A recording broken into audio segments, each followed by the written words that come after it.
Hello and welcome to the AI Engineering Podcast, your guide to the fast-moving world of building scalable and maintainable AI systems.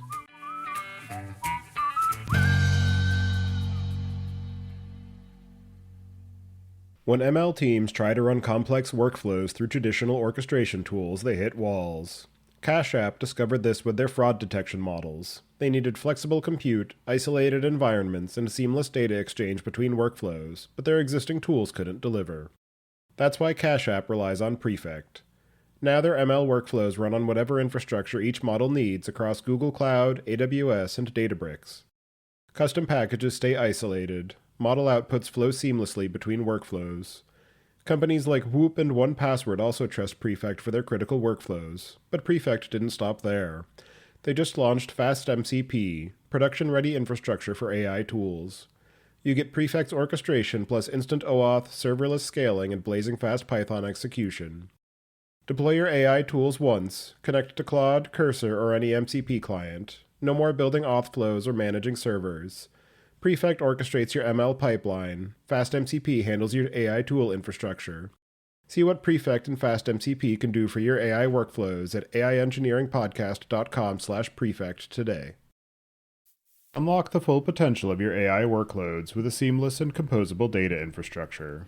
Bruin is an open-source framework that streamlines integration from the command line, allowing you to focus on what matters most, building intelligent systems. Write Python code for your business logic and let Bruin handle the heavy lifting of data movement, lineage tracking, data quality monitoring, and governance enforcement. With native support for ML and AI workloads, Bruin empowers data teams to deliver faster, more reliable, and scalable AI solutions. Harness Bruin's connectors for hundreds of platforms, including popular machine learning frameworks like TensorFlow and PyTorch. Build end-to-end AI workflows that integrate seamlessly with your existing tech stack. Join the ranks of forward-thinking organizations that are revolutionizing their data engineering with Bruin.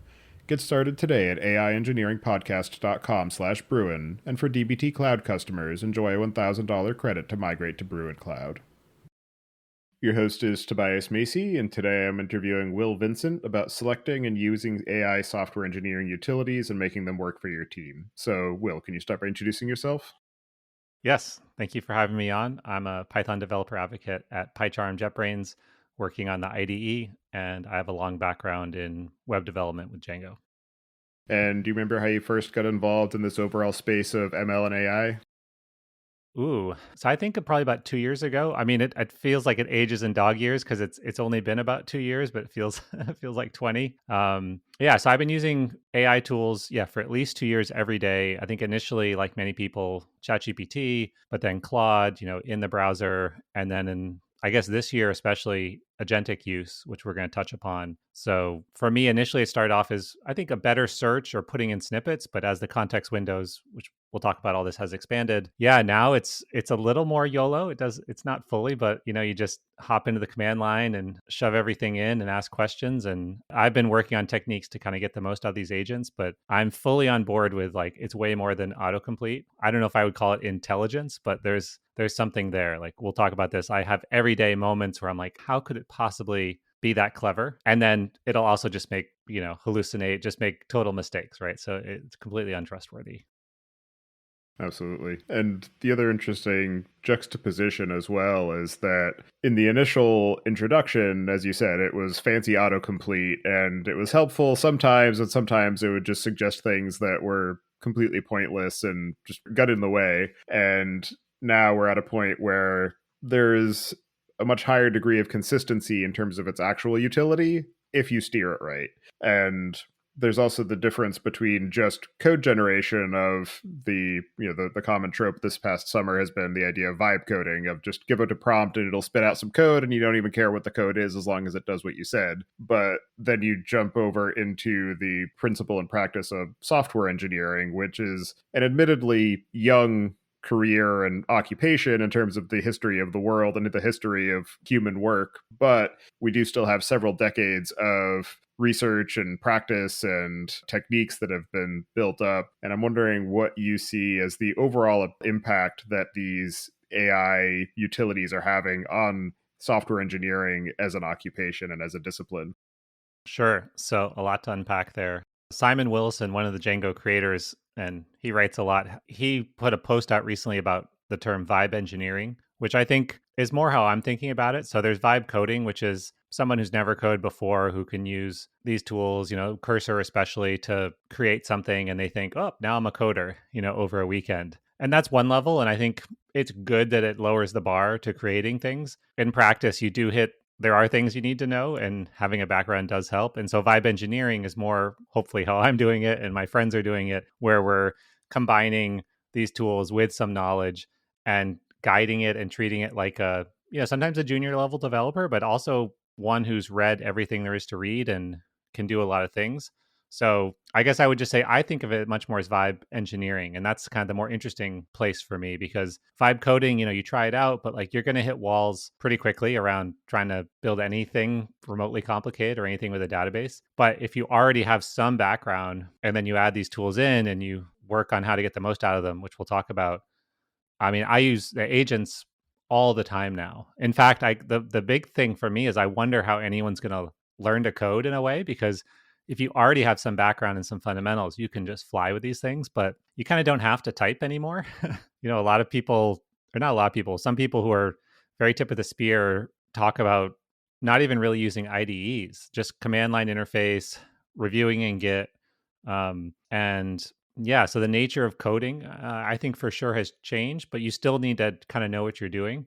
And I think it's just easier than ever to skip those stages of like typing out a for loop. And, yeah, I sort of wonder about that. That to me is an unresolved question. But if you already know what you're doing and you use a modern model, and again, we'll talk about how to get the most out of it, 100% it works. Like you can fly, especially if you're using something like Python or Django, which are super well documented. If you're using modern things or newer things that are less documented, obviously it won't work quite as well. Yeah, to the point of the terminology around it, one of the other phrases that I've heard come up recently is the idea of AI native engineering, where Oh, rather than just throwing a prompt in, you do more of that spec driven development, which is what Claude Code and Kiro are very focused on. Of rather than just going straight from prompt to implementation, it uses an intermediate step of let's negotiate on what are the actual details and scope of the problem to be solved. We'll write that out into a markdown file, and then we can either farm that out into subagents to do that work or just use that as an iterative checkpointing tool to make sure that that you and the agent are on the same page as it goes through, and so that it doesn't diverge from the initial scope too far. yeah, I like that term negotiate. I mean, it's so tempting to anthropomorphize these tools and think of them as humans when of course they're not, but I find anecdotally the more I do treat it as a human, like I'll be like try harder or like nope, again. You kind of get more out of them. Like I think we shared in a before we started recording, I had something where I was playing around with CSS with it with an agent on my personal site, which is written in Ruby and Jekyll, which I'm not super knowledgeable on them. So I feel fine sort of sitting back and letting the agent go. And there was something with responsiveness where it just couldn't get it right. And it would say, I fixed it. And I was like, you didn't fix it. I fixed it 4 times. And finally I was like, you know what? Let's just switch to Bootstrap or Tailwind.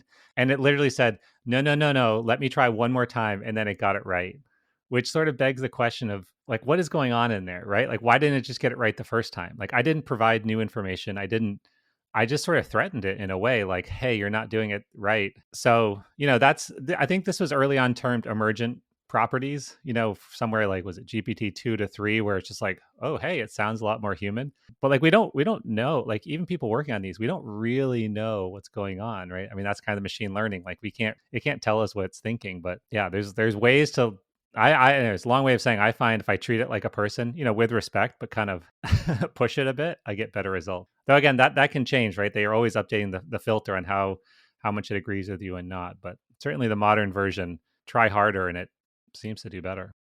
Another addendum that I found useful in working with some of these tools is explicitly saying, if you are unsure of something, don't guess, ask me for clarification and direction. And that I found has helped to prevent it from just going off on its own and trying lots of things when I already know better than what it's trying to do. Right. I mean, that presumes it sort of knows when it doesn't know something, which that's sort of a almost a philosophical thing. But I like what you said earlier about basically having a spec for it. Like sort of it's ironic that like humans would never write a spec for another engineer in the team, but we're happy to do it for an LLM to to do a better job. But to your point, like I just last week I was at a gathering and someone was talking about using LLMs for the first time, and they didn't have a good experience, but they just tried to one shot it. So and I think at a minimum you need to have a spec sheet basically. And people often don't think of the fact you can ask the LLM, you can ask the model to help you write the sheet, to write the spec. You don't have to just do it from scratch. In fact, I would recommend to someone new to this, put in the whole code base if you're using an agent, and then say, I want to create some guidelines or rules, help me figure it out, and have some back and forth. Like, you don't have to do it all yourself, but to not, at a minimum, to not use rules or guidelines, how could it possibly know what you want it to do? Absolutely. And even in the GitHub Copilot documentation, they actually have a prompt that you can use to generate an agents.md or copilot instructions.md, where it will tell it to look through the code base, try to identify common patterns, common utilities, and then generate that into an agents.md that you can then later use for bootstrapping those conversations. But beyond just the code generation capabilities, broadening it out into software engineering, what are some of the ways that you're seeing the different permutations of AI imbued in the broader ecosystem of tools that a software engineer relies on to do more than just write code? Because obviously there are things like code review, deployment, testing, monitoring, etc., that all play into the overall space of actually writing code that provides value to end users. Yeah, yeah, big big question there. I mean, everywhere. I think you have to, if I make the question more granular, I'm seeing it. Yeah, how do I how do I tackle that question? I guess what I would start by saying, I'm seeing it still not used in a lot of places. I still, sorry to change the question slightly. I want to get to that. I'm still seeing a lot of places either for privacy reasons and they don't know they can use local open models, through OLAMA or LM model, or I'm seeing people just not put any effort into them, but you can just fly if you put a teeny bit of effort into it. You don't have to run parallel things. You don't have to have a suite of agents. You don't have to spend thousands of dollars a month. I think if you just, use a modern agent, pull in the whole code base, have a spec sheet, and really just constrain it. And I often, so sorry to change your question. I'll often tell it, like, don't write code. Like, tell me what you want to do. And there are some new tools, like, for example, in JetBrains, we have one called, I think it's Quick Edit, that kind of does this for you, because it's unreasonable to expect people to sort these out on themselves. I think in a year, there'll be much more handholding on this. But right now, when I talk to it, I say, okay, here's the code base. Let's do some guidelines. Let's tackle this task. Like, but yeah, don't write code. Try to make it as small as possible, because I can't, it'll just go ahead and rewrite 100 files if I let it. I just have to keep it really constrained so I can reason about it and spot things, because I can't review more than a few files at a time. So for myself, I try to keep it really small, git commit as I go, and that way I can spot something. So yesterday I was working on a project where a colleague is wrote something in Java Kotlin backend with a Next.js front end and wanted to have a Django piece on it. So he's like, "Hey, can you come in and just do the Django piece?" And okay, I don't know Java and Kotlin really at all, but I was able to hop in I use Claude Code in this case, and say, "Hey, analyze the code base, like, look in the database." I think it was a Prisma database, which again, I hadn't really have any experience with, and just map out and go step by step. But because we went step by step and I'd have some knowledge of Django, I could spot where it, like, used a technique that's 10 years old that's really bad, for example. And I was like, "Ooh, what about that? Like, switch that." But if I just like tried to one shot it or did it quickly, we wouldn't have got it. So I guess a long way of saying, I think it took about 2 hours of like dedicated focus. But even if I just typed it by hand, it would have taken me almost 2 hours. And I flew through and it got 80% of it right, and I was able to monitor it so I could figure out the 20% it got wrong. So really, it's much more, I see it as like these like rearing horses that just want to write code and do stuff, and you just have to like pull back on them and control them. That's how I get the most out of them. And the other interesting piece too is even just using GitHub Copilot as the example, just because that's one of the ones that I've been using actively at work. You have Copilot in terms of being able to generate the code, but then you also have Copilot in the context of the GitHub UI, where you can use it for generating code reviews. And I find it kind of hilarious when you have Copilot writing the code and you're doing some monitoring and maybe some minor editing of it, but then you have Copilot reviewing the code. Right. And then it is one, it's just kind of funny that you're having the AI check its own work, but also the fact that the review agent often doesn't know anything about the work that's being done and will just gloss over pretty substantial areas of consideration, particularly if you're doing any sort of structural refactoring or you're trying to do net new architectural decisions. And it'll just find the most obscure little thing to say, oh, this is what I'm going to comment on. But then you run it again and it'll find something totally different. And just the lack of continuity and context between those different portions of the life cycle I find interesting. And then also, if you're using different tools for those different points, then it's even more obvious that they're not going to share any context or information beyond the text that is at the end of the day the thing that you care about, the final artifact of those interactions. But then also, as you go into the deployed environment, most of the time, and this is true of humans too, is you write the code but you have no conception of where it's actually going to be running. And maybe if you know that it's going to be running on a virtual machine versus in a Docker container, you'll make different decisions about how you think about subprocessing or threading, etc. Or maybe you're going to have to use an object store instead of a local file.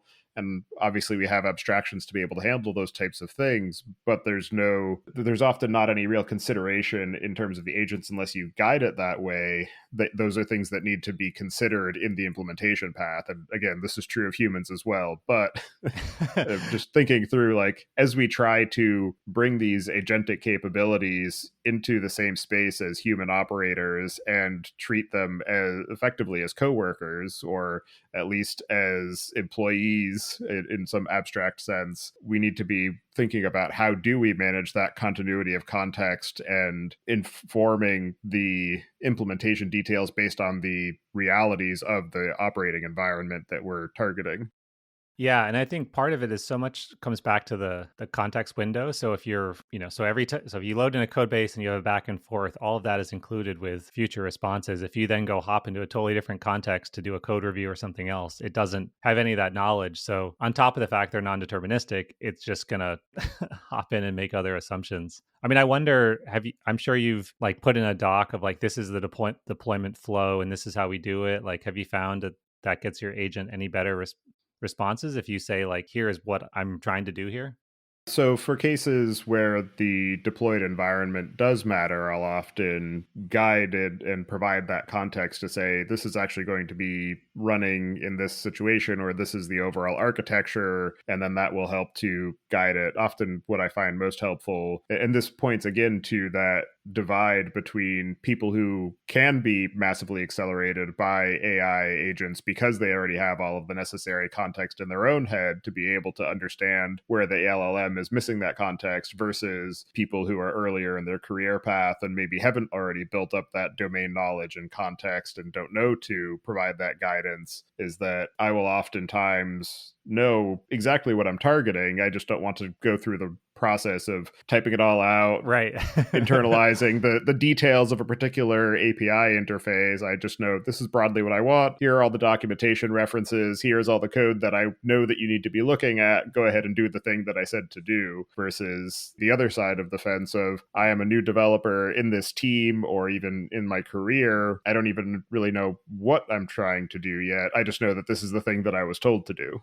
Right. Well, and I think even I find if I'm, sort of leaning back and agentically coding something, even if I want to jump in and just do a small amount of coding myself, it like needs to be a word for that. Like it feels weird. It's sort of like, oh, like really? Like I have to type it myself, so I'll find myself telling the agent to do exactly what the code I want, but I just can't be bothered to hop into the IDE myself sometimes, or to like, switch over to the IDE. Yeah, so there's also, I'm curious what you think. I'm struck by, there's this term also someone came up with, a blast radius of agentic code, where, sometimes you try to one shot something and there's like this huge bomb and all this code, and it's like, or you can do smaller ones, or sometimes, if you ask it a task and it's taking an extra long time, it's like, it shouldn't have taken that long. You can like escape and then ask it like, hey, what's up? I don't know. There's a whole new vocabulary that's coming around with how to use these tools. And I guess to the point I first started with, I'm still trying to figure out how do I actually write code, use the agent. Because so for me, it's helpful to, and this is not just because I work there, like it's helpful to all have it within an IDE, which JetBrains and, VS Code and other companies are doing. But there are friends who are tip of the spear who tell me that like IDEs are going away. All they do is use a Git client to review. They use the command line, and because they can just tell the agent to run the code. So I don't fully agree with that, but I can sort of see how you get in that direction where you're just harnessing a fleet of agents doing stuff. And if you have the capacity to review it, I don't know, maybe that is the brave new world. I still think people want it kind of all in one place and like the ability to hop in and out a little more, but I don't know. Open question. Absolutely. And to the point of blast radius, an interesting point that came up in another conversation I had recently is that in order to mitigate that, one of the architectural patterns that arose a few years ago as a result of the potential for blast radius even just with human developers is the idea of microservices where you split apart the overall application into smaller independently deployable units because it was easier to manage the organizational structures and who was working on what more so than it was any sort of architectural or deployment optimization. Yeah, it's like a huge justification. It's just bump up the responsibility a level. I mean, but The interesting thing is that it's the idea of Conway's law and how the communication structures of the organization are manifested in the software that you develop. And these LLMs are now a new participant in that communication structure, oh which yeah, then changes the ways that we need to be thinking about structuring our software to be able to manage those communication patterns. yeah. I mean, there's also just these, once you've been coding for a while and you've seen it, I've seen it, these pendulum shifts, they kind of become less interesting, like for, yeah, it's sort of like, what is interesting? Like, is it arguments about like single page applications versus server rendered templates? That's one. Like, there's just a host of these ones that when the second or third time through, it's harder to get worked up about it. But you do need to have, I think, especially with these agents, you have to have your own taste.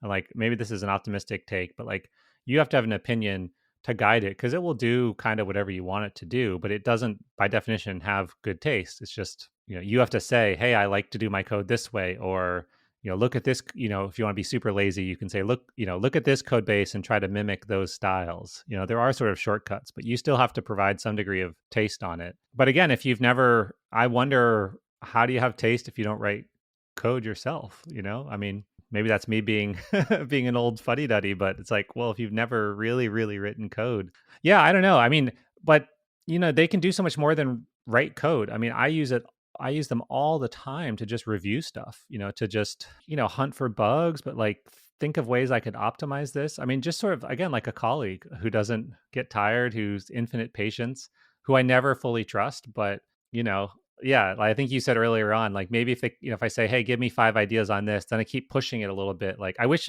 you could find a way better to have it review itself. Like, are you sure? Are you sure? Are you sure? Because I feel like if you asked it the right way or enough times, it would find the issue. But like, why do I need to ask in the first place, right? I mean, that's the theory is that these agents can sort of do that, but that hasn't been fully ironed out. Because if it was, it would just like get it right more of the time. And circling back on the question of the role of IDEs in this new world, particularly given your position at JetBrains, which is one of Yeah, the yeah. prominent developers of IDEs, obviously you're very invested in that question. And I'm just curious how you're seeing people address that consideration where the IDE as a concept and as a principle came about because of the need for context management at the human level of you want to be able to have information at your fingertips and be able to have the sidebars that have your tree layout and the symbols and your terminal and test results and build status all in one place and be able to jump through and have helpers to automate some of these different tasks. And as we move into a world where many of these agents are very focused on the command line because of the fact that it gives access to a broader set of utilities, how do you see people tackling that question of where, when, why, and how do I use an IDE versus just letting the agent do it for me? No, it's a big question. I mean, our CEO earlier in the year sent out an internal, I forget if it was a video or a memo, basically saying we don't really, we don't know what the future is going to be, but like the company has always been building tools for developers. It just so happened that an IDE was one of the best ways to do that in the last 20 some years. But even if that shifts, like the company JetBrains has a lot of different products. Like it's not necessarily wedded to the IDE. I mean, it is in terms of revenue and stuff now, but the goal is to empower developers. So even just integrating these tools, one thing that's happened to us is we've been trying to integrate AI features in, as has everyone. But I think there's a consensus now that it's very difficult to make money like reselling tokens as opposed to just having a really tight interface because everyone was losing money off this, right? Like people didn't realize how expensive these token things were. And you could do tricks around optimization and caching that Cursor in particular is trying to do. But if you're selling something for $1 and only making 30 cents or whatever the economics are, like that's not sustainable. So internally, it's been super interesting. Like we had this tool, Junie, which is our own agent, and then external agents are now even more powerful. And so like we've added Claude into PyCharm and the other IDEs. So I guess, a long way of saying we're adapting as well to what does this world look like. I still think in some ways you need an organizing way for Git, for the command line, to write some code, to do search, but I suspect it'll be quite a bit different than it is today, in 5 years' time. But I think most people don't want to just have 4 or 5 different tabs open to do different things. I think there's value in integrating it all. But yeah, it's changing. I mean, I'd also add there's in the Python space, there's even better tooling, so Astral, right, with Rough, with UV, that's really helpful. That changes things. And now with types, there's TY, there's PyRefly. I think there's probably another one. Yeah, it's a brave new world where JetBrains has done so PyCharm has had strong typing support for a very long time because these tools didn't exist. But now that there's open source tools, there's the question of, okay, do we integrate them? Do we modify them? Do we fork them? Do we sponsor the people doing them? Ultimately, JetBrains PyCharm wants to just have the best experience for the developer. And part of that is being humble enough to change things around as AI has changed for us. Again, because we had our own agent, we still have it, but you can use Claude, just integrate it in. You can also hop in the terminal and use codecs, whatever you want. There's no restrictions on what you can use. I believe VS Code is similar. You can use whatever models you want. I mean, personally, just to finish the long thread, I'm excited about local models. I think those are really, really interesting. So you can already, certainly in PyCharm and JetBrains ones, you can hook in AI chat and features into local models, or you could just use Olama. Like I like to play around with that a lot. And some of the newer models on there, Gemma models from Google, DeepSeek has an 8 billion parameter model. OpenAI, I'm blanking on the name, they had their own one. But then you can even do things like there's a 671 billion parameter DeepSeek model that you can run with Olama Cloud. So this is the idea that they'll run the inference for you and charge you presumably less than if it was a proprietary model. That's super, super interesting to me. The idea that you can have almost frontier level, presumably secure, less cost. So yeah, long answer to a short question, but JetBrains is adapting with whatever helps developers. And I suspect there'll be some role for an IDE, but what we call an IDE will probably look a lot different in 5 years. I think, too, that one of the patterns that are starting to develop around the use of these agentic development utilities is that the challenge then becomes managing the parallel work streams, where one of those aspects is the rise of the obscure usage of Git work tree as now being a fairly common application where you can actually make a copy of your Git repository, stash it into a subdirectory, have an independent flow of work that's happening there that's not going to mutate your state in your default branch. And so Yeah. being able to then actually have multiple agents working on different paths of implementation in parallel without having to conflict with each other as far as the status of your Git repository, but then being able to merge it all back in. And then just the question of, well, I've got 4 different terminals running with different agents doing different things, and maybe the IDE then becomes just a means of managing the context engineering for those agents, the view of what is its status, determining what are the appropriate permission scopes for different use cases, and it just becomes more of an orchestration hub more than an implementation hub. Yeah, I mean, that's super interesting. I mean, it also presumes that agents are the current speed that they are. I mean, if they were 2x, 5x, 10x faster, you wouldn't, would you need to run them in parallel as much? Maybe. Or maybe you need to toss harder problems at them.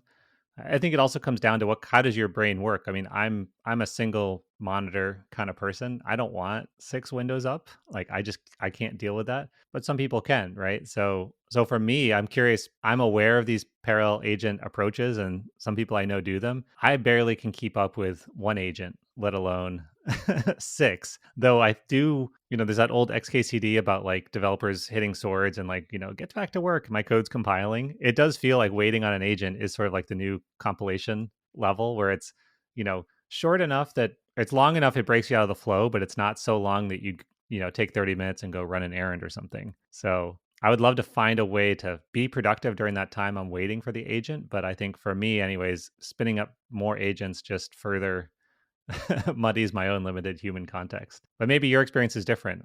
Yeah, so generally speaking, I have largely been single process, particularly given that with the Copilot command line agent, anyway, it will often ask for permission or Yeah. confirmation as it does things versus with like the Gemini or Claude code, you can say, just do whatever you want and let me know when you're done, which is a little bit scary. You can change that But though, I think, right? Like you can, I think it was Armin Ronacher, he has like a custom YOLO mode. I guess he uses that with Claude, but like he wrote a little script to just be like, just don't ask me. Like just yeah, I can't speak to like the GitHub implementation, but I'm sure there's a way to also just tell it to like, go for it. yeah, but also, is that really what you want? Because then you're Well, yeah. ceding even more control to the agent and its decisions that it makes. But also, I think it's interesting to think through, to your point about speed of execution, is that if it is a lot faster, so for instance, Google had their diffusion model that they were experimenting with that was substantially faster than the corresponding Gemini model that was released as I think the Gemini 2.0 version. And so as the speed of the models improves and as the context windows expand, maybe we do give them more complicated tasks with more trust engendered, presuming that we've built up the workflows and the guardrails that make us feel comfortable with that. Right, but you still need a human to look at it who knows what they're doing, right? I think that's the problem. You can't this idea that like one agent writes something, another one reviews it, and you can truly sit back. You can't get there. But I mean, another metric I've seen recently is I forget exactly what the term was basically like the cost of performance per year. Like so models are increasing in how they hit on these benchmarks, but the cost just keeps dropping. And it was something like a 3 to 4x per year improvement of, similar levels of responses from agents. There was the OpenAI scaling laws, which like, hey, it's not a law. It's just like a thing that happened and now it's leveling off. But it is crazy. I think about like the cost coming down and also the speed improving through various techniques. Yeah, what does that look like? I mean, so I think you still need to have some human component in there, but are we all just sitting back and reviewing pull requests, but maybe we don't even need to, right? I mean, especially GitHub is doing new stuff with AI reviewing PRs. Like, I suspect a lot of stuff is going to really, really break before people go, hold on a second. Like, I mean, we're seeing that at companies, right? Some companies that make a big swing and like fire most of their developers and then have to rehire them. You still need developers. I think about like, but who wants a junior developer now? Especially if a mid senior level developer can go 3-5 times as fast, whatever the number is. But yet at the same time, the younger developer is probably more AI native, right? That's the other tension, right? I mean, I'll go into companies with professional, super intelligent programmers and they're barely using AI tools because they're busy just solving real world problems and it's not easy enough for them to jump in and use and create a spec and guide it and fight with it. They're like, I already have a backlog of tickets. I can do the work. Like, I just need time. Yeah, I wonder how that's all that plays out. absolutely. Well, I mean, the first way it plays out is that we never end up with senior engineers because they retire and the juniors never got hired in the first place to take over.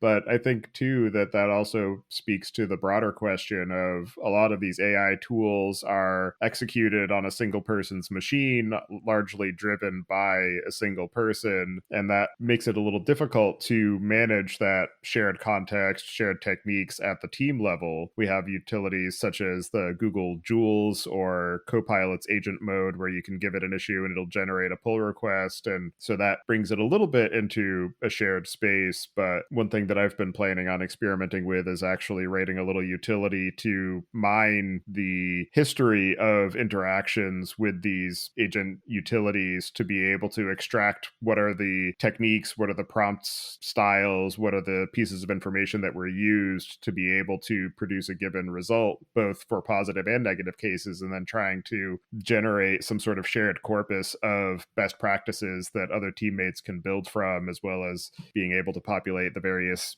agents.md for guidance of these systems. But just curious how you and other people you're interacting with are thinking about the transition from I, as a single engineer, can be able to move faster to how do I then turn this into multiplayer mode where everybody can benefit from the things that I'm learning in my own interactions.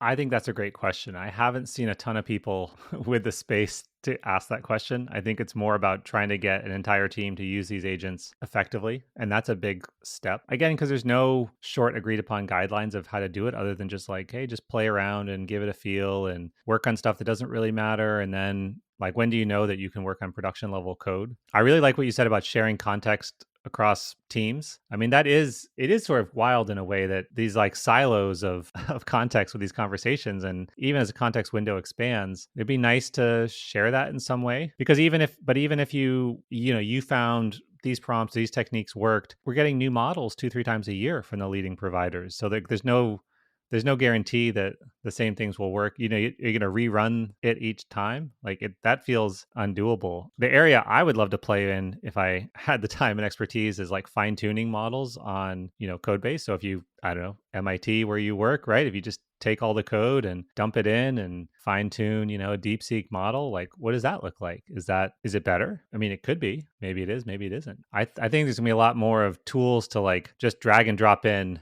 an entire company's information and fine tune and then go off of that, both for security reasons, but also we shouldn't have to boil the ocean to get a good response if we only care about a small little sliver. And I believe that with fine tuning, as you fine tune around a specific area, the model loses capacity in the other areas. But if you only care about, I don't know, Python coding for this code base, like, do I care that now the JavaScript it writes is bad? Like, not really, if I know that it's not tuned for that. That's kind of what I wonder. Like, as simple as, can you just drag and drop in JP Morgan's, all their code, boop, here you go, secure model, DeepSeek, in an abstract sense. I suspect we'll get something like that. I know they're trying. Another interesting approach that I think could help address some of that question of bringing junior engineers into the mix and helping them be productive, particularly with the caveat that generally they don't know all of the built up domain knowledge that people who have been in the team longer have, is with that approach of spec driven AI engineering, where the first step is that you iterate with the model to determine what is the scope of changes that need to be made for a given solution. Maybe that is the interface that the junior engineers on board with, is that they maybe even pair with a senior engineer to iterate on developing the spec, and then the junior engineer is left to guide the model through the implementation, watch the way that it's doing it, maybe ask questions of why it's being done that way, ask questions of the senior engineers of, is this going in the direction that you want it to? And just being able to even just generate some incremental pull requests of, as the model makes progress on the spec, get some early feedback on the implementation to help guide future iterations. And just maybe that's the way that we bridge this divide of senior engineers being multiplied in terms of their impact, but also then being oversubscribed in terms of the work they're being asked to do. Maybe they can be the ones who are moving a little bit higher up the level of abstraction, where they're doing that spec development and some of the review, but they're not the ones who are just babysitting the models as they go through the implementation and churn out code. Right. Like, we're all software architects now. I mean, of course, it's like, well, why not just spin up another parallel agent? Why even hire and train a human? But it's not like it was perfect before. I mean, I find I use them sometimes, sometimes to sit back and code stuff if it's a language or a framework or something I'm not as familiar with, or it's like I'm tired at the end of the day. But like, they're great learning tools with the caveat that they lie, so like just using it to explore. I mean, because back in the day, if I had a bug, what would I do? Back 15 years ago, I would try to like think of a great question. And I'd go look online, right? I'd look on Stack Overflow, I'd look for blogs, and you sort of snippet and piece things together. It wasn't like there was a free, high quality, easy to find resource before, So I don't want to romanticize the past too much, but I think there's something in that process of like just manually typing things out, having things fail. I mean, that's one of the great things about agents is they'll try something, it fails, and then sort of fix it themselves. But like, how do our brains keep up with that? I don't know. I'm working on it. It's also possible you just need to learn like the syntax of programming, and again, treat it like your own private teacher. I mean, teachers aren't infallible. Teachers make mistakes. Maybe we're looking at the wrong way, but I don't want to like over romanticize how it was before. Like, there's you and I can fly with these tools as is, and they're just getting better. So if I think of like my younger self, I'd hope that what took me 2 years to learn, I could do in, I don't know, 6 months now, just because I'm just not hunting around for answers. I'll get answers, maybe not the right ones, but at least I get something, and then that can take me down the rabbit hole. The harder challenge is, I'll speak for myself. Like, I've written a ton of tutorials and content and books and stuff that have all been gobbled up by LLMs. So for me and every other content creator, I wouldn't say author, the economic incentive goes away. I can see traffic to my sites falling off a cliff. So I don't feel as inclined to write like a detailed tutorial that no one will find because Google's not going to send me link juice anyways. And then the LLM will just consume it and I won't get any attribution. So I can't then sell any books or anything. So that's an issue. I don't know who's going to take responsibility for that one, but why post on Stack Overflow? Like, what's the point? That's a philosophical one. Yeah, well, it's one that Stack Overflow is wrestling with at the moment as well, and particularly because generally the posts, that, at least that I've posted, are the question because I don't have an answer, but if I have an LLM to help me iterate more quickly to resolving it, then I don't need to ask the question in the first place. Right. I mean, and so Django puts out an annual survey, which I've worked on, and JetBrains sponsors it, and that's coming out soon. And one of the questions we ask is, how do you learn Django? And Django has unusually good documentation. So it's still, I think it was like 79% of people said the docs was their first choice. But then second place was YouTube, Stack Overflow, and AI. And these results are number of months old at this point. So I'm sure that's risen. Books and blogs, which would be like, I would trust because it's like the author's reputation, where something like 20%, and like that will probably only continue to decline. So yeah, I wonder. At the same time, though, I think that brings up a separate point, which is that Python and Django in particular are unusually well documented and mature technologies. If you try to do, I don't know, Fast API, right? Fast API is like a really cool Python framework that's not that new, but it doesn't have the corpus of Stack Overflow answers as something else. So in my experience, the responses aren't as good as they are for Django just because it doesn't have the training data. Maybe it makes it harder for newer tools to be adopted if people can't use them agentically because there isn't all that documentation, but why write it if people don't use it? It's also interesting, too, in terms of what technologies you select to implement something, because if it's something that is more easily introspectable, it makes it easier for a model to find and fix those issues. So even in just my own use, where I'm predominantly working in Python, I've thrown a problem at the Copilot agent, and in order to help identify what are the actual valid interfaces, it will just execute a Python command to import the Yeah. module in question, and then do, either use the inspect module or the help module to print out the documentation that just exists in the code. Right. And then it will say, oh, this is what I need to do, and then go on its merry way. Right. I know you feel super lazy. I mean, there is this sense, I don't know if you have this, if it's brain rot or, these studies showing that people, forget how to code, forget how to write. I don't know. There's something to that. Again, I don't want to over romanticize the past, but I do think you need maybe a little more struggle with coding, writing, thinking than models give you. So maybe the superpower is to be our age, or my age, 40s, where I had experience in the old world, but I have experience in the new world and I can get the best out of both. But a new person, yeah, I mean, outside of like a class closed book session, of course they're already using ChatGPT for everything, and code in particular. Like, are you really going to struggle through algorithms? I don't know. Maybe you didn't need to struggle all the way, but like there's some like forced deep thought that I think that maybe that's why I keep coming back to, like, deep thought. Like when you're just waiting on the agent, I don't think that's deep thought. That's the agent thinking. And I don't like that feeling of being reactive to when the model is done with something. It could be fast, it could be slow. It just feels like completely wasted time. Like I put out a post saying maybe it's like a flat spin for like a jet, so like in Top Gun, right, where they get into a flat spin and you're just spinning and like you might be able to get out of it, but you might not, but you don't know. You're just sort of like, oh, here we are. Yeah. It feels like that for me. Like I don't like that feeling. I don't like forced reactivity in a way. I don't know if you feel that or not. Well, yeah, there's definitely the risk of regression to the mean where because everything is just trained on things that have come before, it's not going to provide any novel solutions. But to be honest, particularly in certain areas of software engineering, we're not inventing anything new. We're just putting the blocks together in a way that suits our needs. Right. Well, no, and that's the thing is that, AI by definition is like an abused term and there is all this, it's much more than LLMs, right? There's all that stuff around new mathematical proofs and protein stuff. So, yeah, I'm curious for you with in Copilot, do you just use the default agent or model or do you flipping around with the models? Cuz I would love if somebody did a guide of like these models seem good for this task because I don't really know. I don't have a I have experimented a little bit with the models. Lately, I've been having very good results with the Claude Sonnet 4.5. I've also Yep. had good results with GPT-5, and so I've mostly just bounced between those. But, as you said, it's a moving target. And so as new models come out, I'll try some of the newer ones. And if it works, then I'll go for it. I will say that in the context of both the Copilot CLI and other harnesses, even just the Gemini CLI directly, the Gemini models tend to kind of wander off in the middle of doing something and just stop. It'll say, "Oh, I'm going to do this thing," and then it just walks away. It's like, "Oh, squirrel, like, come back."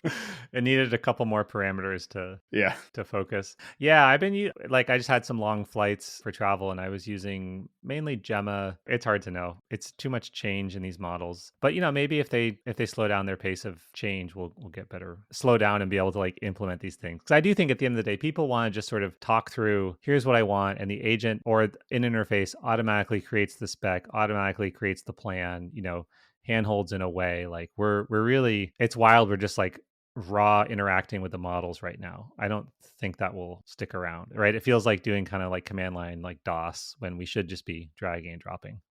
absolutely. And as you have been working in the space, working with teams who are leaning on the JetBrains utilities, what are some of the gaps in capabilities or just in terms of the places where these agents live as far as being able to facilitate the overall life cycle of software engineering? I'm curious where you're seeing missing implementations or areas that aren't getting enough focus because of the fact that there's so much hype around the generation of the code in the first place.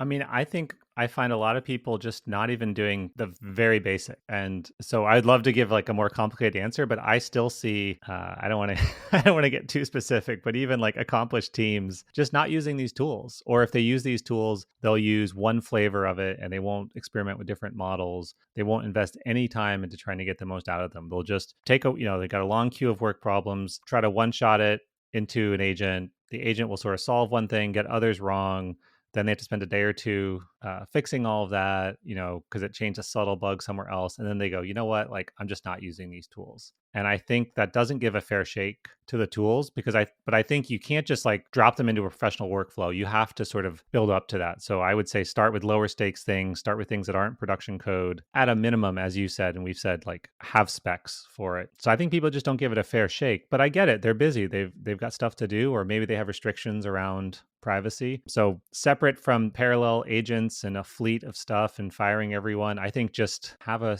rules guidelines file for something and really just ask it to think, not even write code. I think people will be really surprised by just asking it questions. But you have to kind of tell it not to write code. I think that's part of the thing, right? Like it really, really, really wants to write code. So that's what I would say. Sit back or toss in, for fun. Like if you're used to using Python, like hop into a Java code base, like just clone something in and just see how much you can learn from it. There's so much improvement to be had there. But yeah, just taking 15 minutes and thinking it can replace what you currently do, I think is unfair. So I would say you need to invest in these tools one way or another, as much as we all want to stick our head in the sand. I'm not using it to write all my code, but I'm using it as a partner for almost all the code I write these days. But again, I'm using Python and Python, and a lot of it is web stuff, and it's so well documented that it's just really, really good. Yeah, it's an example of what Ethan Mollick says in Co-Intelligence of these AIs are a jagged frontier where you think it might be able to do something well and it can't, and you don't think it can do something else well, but it can. And so the only way to actually understand when and how to apply these utilities is to experiment and figure out, does it do what you want it to do in the places that you want it to do it, and then building up that internal muscle memory of when to reach for LLMs and when to just do it yourself. Yeah, but I think that at the same time, like the industry can't assume that everyone has hours and hours a day to just play around with models and prototype stuff. Like most engineers have like an endless queue and a manager asking them to do stuff. And I don't know, find some fun stuff on the side. Like as much as it's frustrating, like they're just moments of kind of, yeah, kind of joy for me away. Like especially like on a weekend or I'm feeling lazy and normally I wouldn't do something and I just fire up an agent and I can make progress. And it's not 100% production code. You know, I'd want to spend a lot more time fine tuning it. But like if I want to just prototype something, you can really fly with it. But so I guess what I would say is people, yeah, we need to bring that jagged frontier down a little bit. It shouldn't require hours and hours of of playtime. And so as a first step, like bugs, if you have a whole bunch of bugs, pull in your entire code base and specifically say, I'm having this issue, and just don't write code, talk to the agent. I suspect that it will help you with some of those bugs. I would say that's a good, like, hey, I want to use it in a production setting. I would start with the bugs personally. And as you have been working in the space and working with people who are trying to address these questions of when and how and which tools to use for software engineering, what are some of the most interesting or innovative or unexpected ways that you have seen them approach that challenge? I guess I would say the thing that really jumps out at me is on the one hand, there's all this complexity and stuff that we're doing. But on the other hand, like I did a blog post on like Copilot CLI's secret prompts. So, you know, it's Copilot's command line interface. But if you go in, you can find the index.js file. It's just an NPM module. It's about 1,000 lines of code. There's less than 100 that are like UR. And you can see kind of all that it's doing. Like it says, you are the GitHub Copilot CLI. You know, you have strong problem solving and coding skills. Assume you have internet access. Assume locally installed tools. Like none of it is rocket science. On the one hand, it feels like all the tools are just these minuscule thin layers skating on top of these models that get better and better every year, which makes me kind of wonder like what's what's the point of all this other stuff if like the models are getting so good, it's just an agents.md file even on these top of the line tools. Like I guess I changed the question a little bit, but that's what I think about. Like for all this complexity and apps built on top of it, maybe we should just be sitting back and have 20 to 30 line guidelines and just let the models improve and do what they will. That's kind of what I'm struck by. I don't know about for you. Like I find it mind blowing. It's like I think there'd be more there. You know, there could be like you could do smart things. You could like scan it better or do stuff. But if the underlying models are just still improving incrementally, how much do we need to do other than just pay for tokens? You know, so I guess I say practically speaking, I see there's token cost, there's speed, and then there's quality, and you're sort of balancing all three of those. You know, if you've got the money, just like slam all the tokens. You know, that's what I see people doing. So what is that middle level of like, okay, $20 a month doesn't give me the performance I want, but I don't want to spend $500 a month. Like I think for companies finding out how to like come back to the cost, I guess the cost thing, right? I mentioned how do we make this affordable enough that everyone can use it, and maybe it's actually good on your phone rather than requiring, you know, a cloud server running inference for it. Yeah, no, it's definitely an interesting flood of decisions that we need to make as we're addressing these challenges. And yeah, I think it's really just a matter of pick something, try it out, and see what you can get it to do, because otherwise you're just going to get stuck in the paradox of choice. Right, but you can never trust it, and there's security nightmares. Don't forget that. You know, that's the whole other thing of like, you know, having it like run your calendar, all these other, or like, you know, there's a case of having it run like a vending machine. Like, you know, it's this weird thing, right? Like we thought we're dealing with zeros and ones and deterministic code, and then the tip of the frontier, like these data pipelines, it's English prompts to models that change. Like it feels sometimes like the most janky thing ever, and yet the results can be so powerful. So it's a weird, I don't know, confluence of things these days. It's ever less trustworthy, but more powerful. And as you have been working in this space and trying to help some of the JetBrains customers tackle these questions, what are some of the most interesting or unexpected or challenging lessons that you've learned personally? I think I just have to come back to most people still aren't using these tools at all, let alone properly. And so it's very rare that I have a discussion like the one we've just had. It's more like, oh yeah, I've got PyCharm. I tried the thing, it didn't work. I gave up on it. And it's like, well, did you add a guideline or add rules? No. How did you talk with it? I think everyone needs to figure out some sort of fluency with interacting with these models. Like we talked about earlier about treating it like a human, figuring out how to prompt it, in the same way that 5 years ago, I would joke to junior developers, the only difference between us is my Google foo is better than yours. Like I can ask better questions to get better results. I think there's already some version of that. So I try to help people think like the LLMs, think about how to ask questions. Don't try to one shot everything. Think about, is there a specific bug? Okay, don't freak out because it gives you a wrong response and just assume everything is wrong. Like just accept that that's an innate part of it. And yeah, just give them a fair shake, I guess is what I would say. I see too often people try it, it doesn't work, and give up, but I think they're unavoidable. Are they going to fully replace humans? No. Are they going to make people way faster and change a lot? Like for code? Absolutely. And as you and JetBrains continue to move forward in this new and exciting and unpredictable world where AI is writing all of the code, what are some Yeah. of the things you have planned for the near to medium term in terms of the JetBrains product suite or product vision, and any predictions or hopes that you have for the future of AI for software engineering?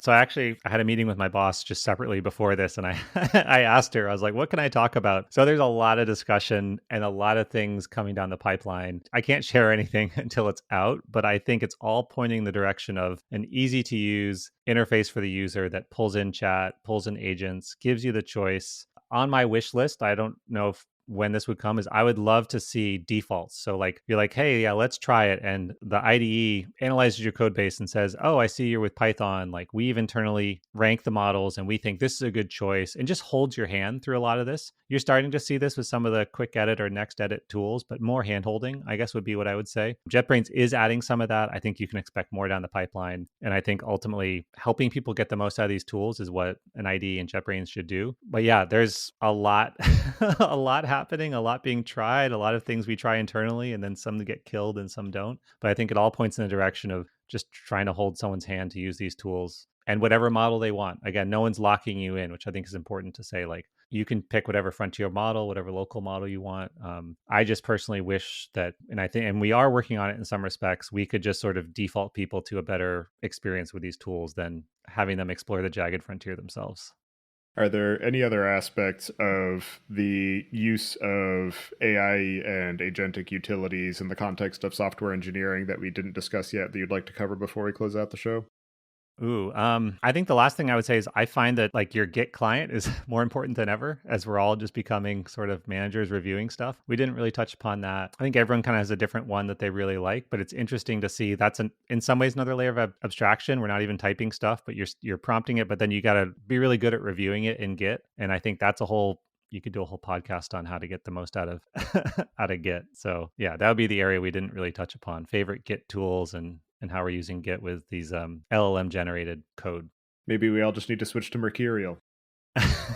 Yeah, I don't know. I guess anyone who has like strong opinions and says it with conviction in this space is to be considered suspicious, right? I think you just have to say like it's changing, we're trying, this seems to work now, but more broadly, it should make people go faster. But how do we learn who gets lost behind? I don't know. They're fun to use. We haven't looked at the ethical questions at all about training or building these models, which I think shouldn't be avoided. But putting that aside, like don't just use it for production code. Use it for something fun. Like try to be playful. I think if you can lose the playfulness as you get older and you get sort of burdened with stuff to do, but just whatever, wild ideas you had when you're first starting to code, you could probably do a prototype of it in a couple of minutes with one of these tools. So I would just suggest people try to be playful with it and have fun with it. Like it can be fun. Like, have your kids sit, if you have kids or young people, like sit down with them, see what they want to do, right? They'll ask like crazy questions and then see what, I guess this would be testing out the jagged frontier, see how it responds. Like you and I probably are locked into certain ways of thinking, but somebody who's